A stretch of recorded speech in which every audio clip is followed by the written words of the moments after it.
think of Starfire. Oh, okay. All the private thoughts, what she actually thinks about this other character, and then on the next page would be what Starfire thinks of Raven, because as you know from your friends, sometimes you have a certain view of a person, but they may have a completely different view of you. So as you start to piece together all the things about what they think about the other character, what the characters think about them, you already start to create real people.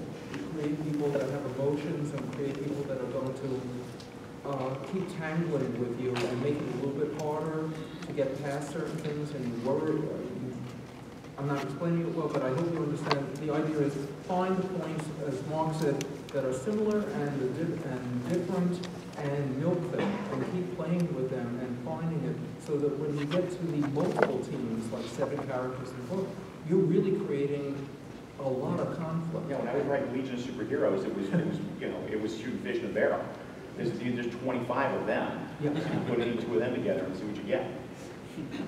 Wait, Elliot? The closest we've come to the bones here, in terms of story structure, is that everything has to have a resolution, some satisfying thing that you arrive at when you're hearing the story. You can support any point of view at all, whether it's true or false or ridiculous, with 3 sentences. If the first sentence is a decision, the second is a conflict, the third is a resolution. Or the first sentence is a statement, the second is an explanation, the third is an illustration.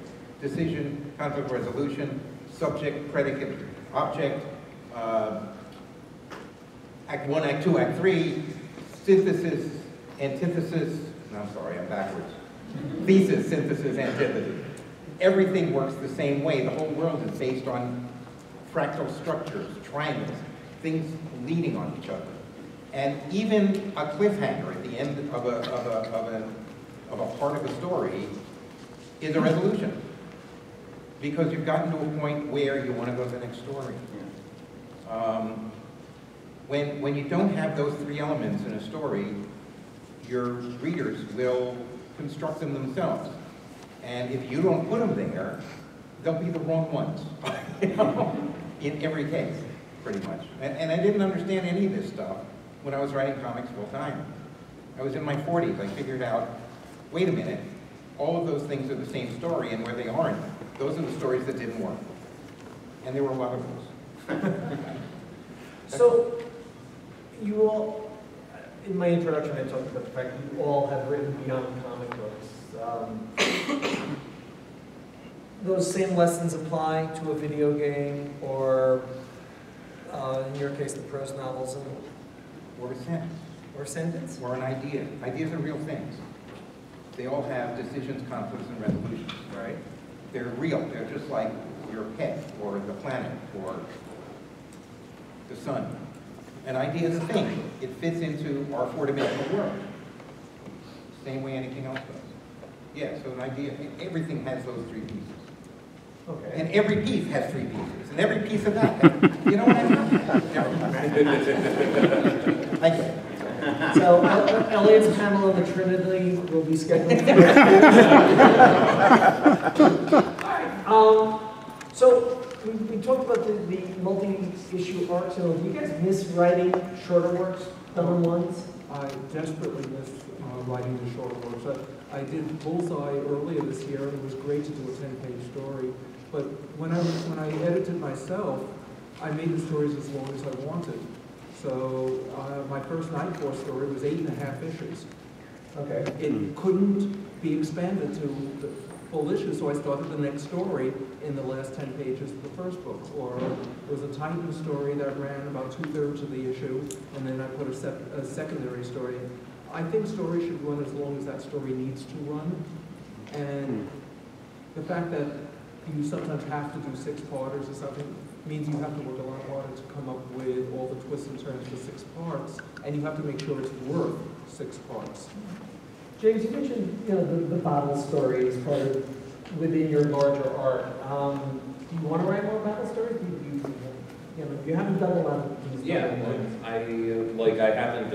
haven't in a lot of my current the stuff I'm currently writing, but where I started was I started doing backup stories on that. That was my first. That's how I broke in. So I I started on these 8-page stories, and then sometimes they were 8-page stories, and then Scott Snyder and Greg Capullo would need an extra 2 pages, then they had to be 6-page stories, which was a lot of fun, compressing after I did. But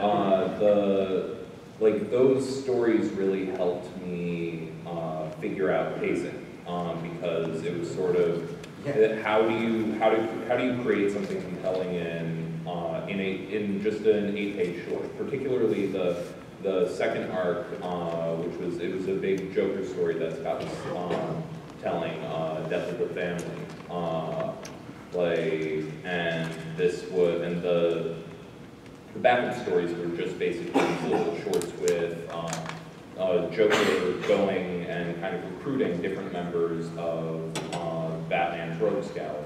And it was just these little kind of, and the way that Scott and I spoke about them beforehand, and this is what I took into it, is it's sort of like the devil showing up in each scenario and kind of speaking to like this glorious part of them that they don't see, but the Joker sees it in them. And it's saying that you can embody this and become this more frightening, more powerful version if you approach it my way.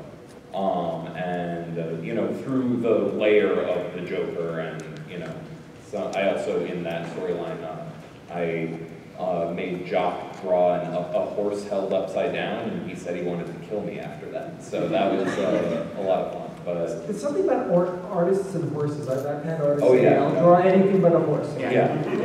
So, but I love those stories. I have more stories like that I want to tell. I don't get to do them often enough, and especially now that we're doing detectives bi-weekly. So there have been there's been a one-shot, there's been a two-part, there have been a couple of two-parters and all of that. But it's those stories tend to be the ones that I have to bring in a co-writer for or something to loosen up my schedule. So I actually don't get to sit down and enjoy the nice little bottle episode. There's one coming up that I'm very excited about in January that I basically was just like, I know I do not have room in my schedule for this, but I am writing it. Like, I'm not farming this out. I want to be able to do a done-and-done story. As writers, do you get differing demands from or requests from your different publishers about the kinds of stories you write, or lengths, or any guidelines that to help differentiate one publisher from another? Well, let's let Elliot speak to that, because Elliot spoke with one of the most controlling but wonderful editors in all of comics. He did, didn't he? Yes. Yeah, really controlling. What was your process with Julie? I would come in with an idea, a germ of an idea. I would say, I want to do a story about Mel Brooks. And he would throw his hands in the air, and we would hash it out. It would take about 2 hours, and nobody took any notes. Right. And I would go home and write the story. And we would have blocked it out in some detail. I'd come back with a completely different story, because it wrote itself. And if he remembered a week later the one idea he had added to that he wanted in there, and it wasn't there, he'd send me back to rewrite it. But other than that, it was fine. As long as the one piece of it, and I got very talented at figuring out what one piece of a story was the one he was married to. Other than that, but I don't know what that has to do with structure, but he was a woman. You say that with love in your voice, right? Because Julie was one of the legendary editors. He gave me everything I had, except my dad, he gave me a little. Yeah. Julie was good. Okay, but editors or publishers, are there things that you realize, like Elliot knew he needed to give Julie that one curl? Are there things you realize you need to do for these other publishers or editors? Can I speak for, can I dominate the panel as I have for just a moment more? I had a very interesting experience recently. This never happened to me before, and it was almost flattering, but very interesting. So, not Marvel, not DC, the smaller company came to me and said, we want you to do some creative own stuff. And these are mostly just people I've worked with before who know me on an editorial level. And they said, we'd like to do some creative own stuff. And in fact, we all sat down together this morning and talked about your work and talked about the things that we think you do best and the way you approach stories and studied how you do what you do. and let's talk about that and work backwards from there to figure out what might fit everything that we want to do. And that was amazing, and it made it much easier for me to come up with an idea. They weren't dictating anything to me. I could have gone off book if I wanted to, but if they said, you especially seem to shine when you're writing teenagers, or you especially seem to shine when you're writing puzzle stories that are very heavy on mind, figuring things out, smart guys. And that was great. So what did they say? What were your strengths? I'm curious. They actually said writing teenagers, and they actually said, which is not bad for a 55-year-old man. And they said, again, writing the stories about intellect, uber alles, that the smart guy wins in the end. You used to be a kid. I used to be a kid, and that's what I smart thought. kid too. Jeez. You know, the small companies are kind of great. I'm doing a mini-series for a small company now, and they just said, make up something. And I made up something and sent it in saying, is this the sort of thing that, because it was a little off from what they usually do. And they said, oh yeah, great, do it. But it was as simple as that. I love working with small companies. They are the best. Yeah. So, one aspect of the story writing I want to touch on before I open this up to questions, because I suspect there's one or two in the audience, is the role research plays. Once you come up with your conflict, your character, or your premise, how much research do you require on a general basis? I mean, obviously, some stories will require more than others, but anybody? I Research? Lots Before of Google research. existed, I have no idea how we did it. But- Yeah. The encyclopedia. The Reader's Guide to Periodic Yes. Literature. Yeah, exactly. As much Do they still do research that? as that particular story needs. Yes. And More if I'm doing- research than it needs often. Yeah. But like, It's it's constantly- bullseye. How many, did you study a lot of weapons? No, I make up that stuff. He just shoots people. What's the difference? How do you write to No, when I'm doing, for instance, Night Force, which always uses historical fact in the background, I could spend an awful lot of time just researching every element of the story, because it has to be correct whether or not the readers know about it. I had in my last one a story that took place in North Dakota in the 1800s during the worst snowstorm ever, because I found out that was the time of the worst snowstorm ever, and I had to do a story that required it, so I made sure it fit within the timeline. That book is rooted in reality, Right. so that the supernatural elements all seem to make sense in the real world. Other books, you don't have to do any research, except maybe some character stuff or things like that. Late great Bernie Wrightson story? Oh, no, just that Dick Giordano used to do incredible research. He knew everything about guns, everything about vehicles, everything about hardware, and everything was accurate. Bernie, on the other hand, would make up a whole world. He would do these great bulbous helicopters that looked like bumblebees. They couldn't possibly fly. But in Bernie world, they were great. Okay. Yeah. Is there a time where you were doing the research and it changed your story? Oh, I don't answer. Okay. But no, All right, James, then Mark. The thing that I run into almost most often is that I don't realize I'm doing the research while I'm doing the research. It's a lot of when I'm reading nonfiction and I'm reading, I think a lot of, most writers read a lot, and there's a lot of, and everything I'm kind of taking in then gets resynthesized and then put out into the books, and then a lot of times I'll be, and I'll sort of realize after the fact, these are the last 5 books I've read. They're all kind of on the same theme. What is the heart of that theme that I'm really interested in? What am I trying to answer by reading these books? And I kind of sit down and think with that, and then a lot of times that's where a new idea kind of comes from. There's something I'm developing right now that it was just like I looked at my stack of nonfiction books for the last year, and it was just like, I didn't realize I was doing that, but I've been getting ready for a project, and I didn't know that. Well, that's cool. Mark? So a few months ago, I was talking with the Archie publisher, and this may or may not happen somewhere down the line, but he was asking specifically for a series called Archie 1941, which is going to be the characters set in 1941, and especially how they dealt with the lead up to World War II and Pearl Harbor and so forth and so on. And so I was able to build this highly intricate, structured story about the town and its fear of, well, what if my kid gets drafted? What if Reggie gets drafted? What if Archie gets drafted? I send my kid across the sea, and getting you real personal there. And the whole thing really hinged on that. You know what the draft age was in 1941? 21. Really? Yep. Yep. So talk about steering a Corvette into a brick wall. Yeah. Okay. Let's put my English teacher hat on for just 1 second. For any of the writers in the room, I really want to emphasize writers read, and writers read broadly and deeply. And it's fiction and it's nonfiction, it's the newspaper, it's a scientific journal, it's, as long as you understand it. The key is, I cannot tell you how many ideas I have had as a writer or as an editor based on I read something in the paper, or read an article in Time magazine, or Smithsonian, or whatever.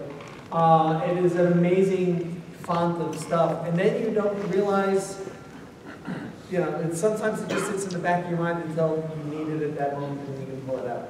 With that, let's see what the audience wants to ask and go from there. Yes, sir. How do you guys feel about writing via the Marvel method, which appears to dilute the influence of the writer, versus what I'll call a more traditional method or the traditional DC So method? plot first versus full script. Where the writer has virtually directorial control. I like Marvel style. I think that comics are a visual medium, and if you give an artist you give them a story that's visual, that they're reading the story and they're seeing pictures in their heads. I think the pictures in their heads are probably, well, they wouldn't necessarily be better, but they would be different than the ones that I would see. So why should I ask him to draw the ones that I see instead of the ones he sees? I think the stories look better. And I think that comic readers are attracted to stories by the pictures, but I think they keep reading them for the stories and the characters.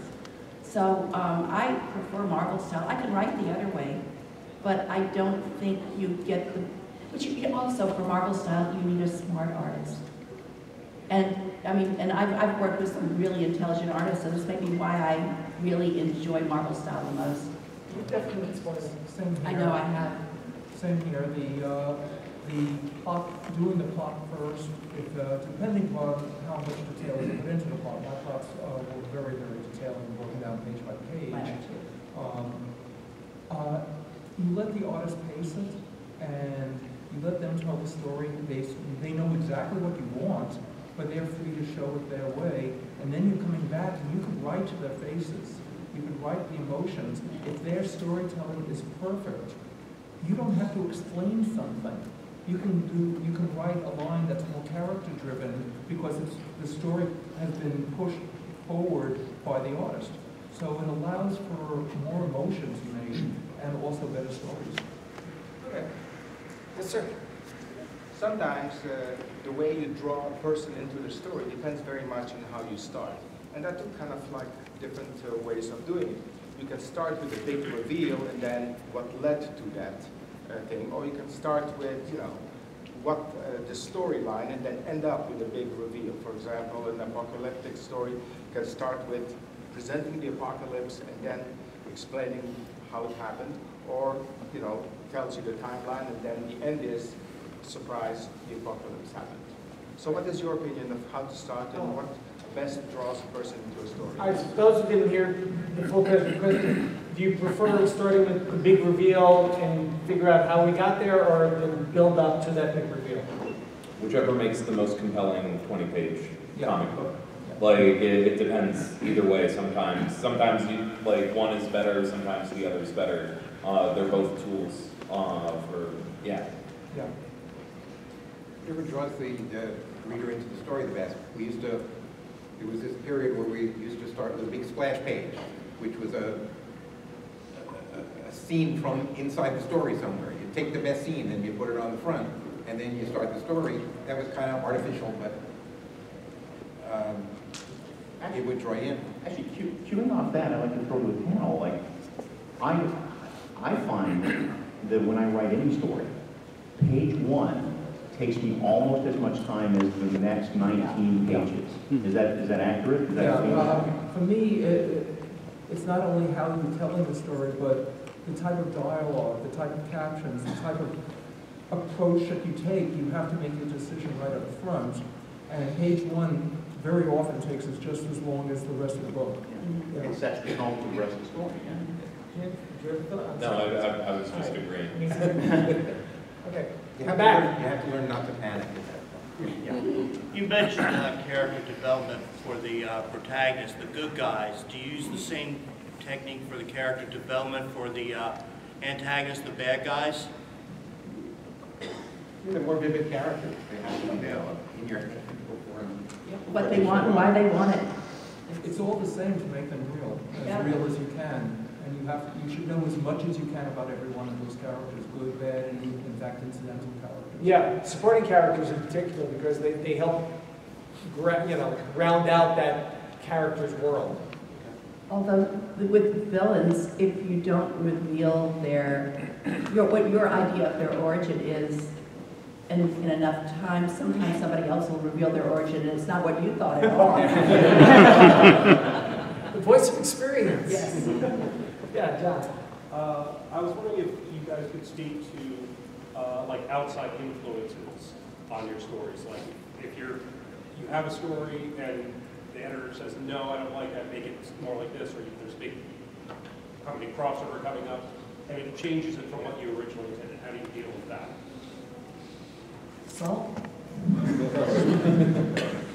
I would say that a lot of times, it can be very frustrating because you put a lot of your heart and soul into these books, but ultimately they're, especially when we're talking about big 2 books, they're parts of, they're corporations, they have to hit certain goals, they're tied into, they need to support their big events and all of that, and that can throw a wrench into plans. And you would be surprised at how often that happens on the fly. Yeah. Oh, yes. You've got to be flexible. And that's the thing, and it's sort of holding to, if you take a few steps back to what is your story, what is the emotional heart of what you're doing? And if something that the company brings to you breaks the emotional heart of it, or stands in the way of the character getting to where they need to get to say what you're trying to say with the story, that's when I sort of, I fight back, and I'm just like, no, I need this, so you rework this little thing to make it all work together, and sometimes I win, sometimes I lose, but it's, it's sort of standing up for the heart of your story, because the plot can change over and over and over again. The plot is almost incidental to the emotional part of the character. And let me take that one step further and say that he's protecting his story. The editor should be protecting the writer, and should be communicating that there's this thing coming up and you need to be prepared, that it's going to impact the next 3 issues or whatever. There has to be a lot more communication and hopefully a lot of pre-planning so that the writers can give it their best participation. Yes, ma'am? Yes, you. Given your prolific product and elevated status, do you find that you are pitching to the big houses and small houses, or they're essentially, saying, run with this idea or run with this character? The smaller the house, that you're dealing with, the more chance you have to do that. Faster you can run. Yeah. That's why I'm working for myself now. Yes, sir. We want to talk about ensemble casts and team books and things like that earlier, and I was just wondering how you go about spacing out, so when an issue features one particular character, how you go about making sure you don't have too much of one character and too much. Question is servicing an ensemble cast. If you're focusing on Archie, how do you make sure you don't lose sight of Jughead, Reggie, and others? There's a concrete example.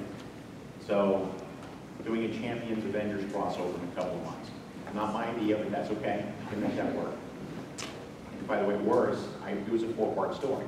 4-part story, I'll figure out a 4-part story. I got a 4-part story, and I'm sitting with my editor, he says, well, when you do your 6-part story, well, my God. And Monaco popped out and all. But what I do, and again, your mileage will probably vary, I literally take trading cards or little standees or whatever it is, action figures, whatever, of these characters, and put them on my desk as I write, so that I can always remember, oh, Aquaman had a line of dialogue in a while, so something, and sort of move them around like chess pieces to make sure that I have a visual cue to remember that, oh, Hercules didn't do anything since page 2. I was a big fan of 3x5 cards until they invented Post-it notes. So I'm just asking Lizzie about, when she was editing the X books or writing for them, they had an even larger ensemble. Yeah. Right. I mean, I just made lists of the characters, and I would kind of know. Well, you know what? In a way, I almost had a list in my head, because when you work with characters, you're like your pals. You haven't seen Colossus in a while. Maybe somebody should have run into him. And yet, I always forget Red Wing when I'm writing. I know. This is why I have lists, and every once in a while I go through the list. Oh gosh, I forgot it. Yeah. Red Wing, the Aqualad. But I do this. I think it's in your head if you're working with the same group of characters all the time. And I don't mind an issue where only two of the characters show up. I think changing the dynamic of the story keeps people interested and keeps it fresh. And if you're trying to service every character, every single story in exactly the same way, it becomes repetitious and formulaic. I like to throw a wrench in there, and maybe we just do an issue that has 2 characters this month. Eventually, over the course of a year, they'll all get approximately the same amount of panel space. But I don't think you have to worry about it every single issue, as long as you have a game plan and you're keeping tabs on what you're doing. I'll say, as a reader, you notice some of these things, and some of these books really catch on with your audience or reach a new level when you do focus on 1 or 2 of the characters. I remember everyone suddenly was looking at Titans differently with issue 8, which focused on Cyborg and that, and then there was Birds of Prey number 8, which was a flashback between Dick and Barbara. And I mean, that was a really sweet, just a 2-person story, and that was a team book. So. Yeah, I'm not sure Marv gets enough credit for sparking all of them, because that Titans number 8 was really the first time in superhero comics that somebody had the guts to do a story that wasn't somebody punching somebody else, but was instead a day in the life of this character, that character, which is now a trope. Now we do, but Marv picked that off. Well, I had to make up for the insult.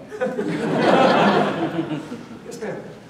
My daughter's getting ready to turn 16, and these young people that age, they're looking at their college opportunities now and what they want to do as far as writing.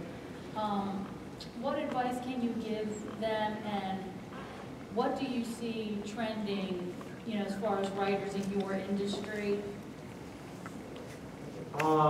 In this industry, the degree doesn't really matter. I think it's the talent. Right. I did go to, I went to Sarah Lawrence College. I went to get, my concentration was creative writing. And that I feel like I'm very unusual in the fact that one of my teachers there was Scott Snyder, and then I became his writing assistant, and then I got into comics that way. That I actually went directly through that system, but I also know that that is not the norm. That was an example of talent, because obviously you saw your talent, or you wouldn't have wanted to be a writer. I appreciate that. And Elliot completed college and writing very interesting. Yeah. And he Well, I wrote a term paper that included a Green Arrow story. And I wanted to illustrate that comics were useful ideological tools. They were being used that way in West Africa and in South America. And so I wrote this story where Green Arrow runs for mayor of Star City. And I got a B+. And I thought, okay, if you write a comic book as a part of a term paper, you either get an A or you get an F. Where do I get the B plus? So I went to the asked him, and he had no explanation. And so I sent the story to Carmine Infantino, who was the publisher at DC at the time, just to name on a piece of paper. And Carmine gave it to Julie, and Julie gave it to Neil Adams, and Neil read it on the subway and decided he wanted to draw it. So Julie bought it. That was good for 30 years. And And a TV series, because that and was... actually, funny thing about that. But everybody tells me every time somebody finds some eccentric way to get into the business, it closes. Oh, yeah. So, to your question, going to school for a writing degree or an English degree or something will certainly provide your daughter with a lot of the underpinnings she will need for whatever she does. This is a tough field to get into, and it may take a while for her to get in here, so this would give her a set of skills until that opportunity presents itself. And with that said... Can I say something else about it? Please. Obviously, she's going to go to the best school she gets into. But it doesn't matter. She's going to make her own education. She's going to make friends with her instructors, call people by their first names. It's going to be amazing for her, you know. But, you know, I applied to 4 top-of-the-line colleges. I got into one of them, and that's where I happened to go. And it was my 4th choice. But it made my personality. I mean, I don't think I'd be the same person if I'd gone anywhere else. I don't know who I'd be if I'd gone one. You know, hell with that. Okay, got time for one more question, so how about you? When you're writing, how frequently do you refer to comics that you read as kids when you're writing? All right, the question is, how often do you refer back to the stuff you read as a kid when writing today? Everybody should take a crack. Always for me, because what I try to do is not copy the comics at all. Like, I have no interest in redoing the old comics, but I want to give people the experience that I had when I read something wonderful when I was a kid. So that, in that way, that's how I, you know, refer back to my childhood reading. I read a lot as a child. Yeah, though I've occasionally in the past used elements from older stories, I'd much rather do what Lisa said, which is make a current reader have the same sort of wonderful emotions I had when I was reading those comics and why they were great, but up to date, because the type of stories that were done in 1956 would not necessarily work today in any way, shape, or form.